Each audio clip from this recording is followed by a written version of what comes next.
How to restore Viber messages. Hey everyone, welcome back to the channel.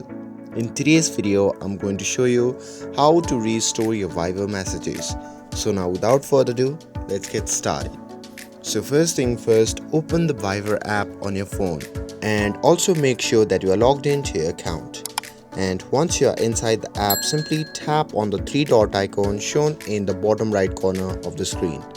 And once you are in your menu section, simply scroll down and tap on the option labeled as settings. And once you are in your settings section, simply tap on the option labeled as account. Now here in this section, simply tap on Viber backup.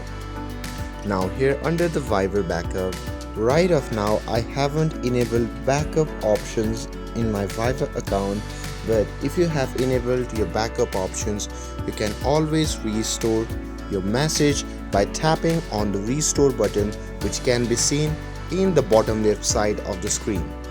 You simply need to tap on that, and after that you just need to select the files and just restore, and that's it.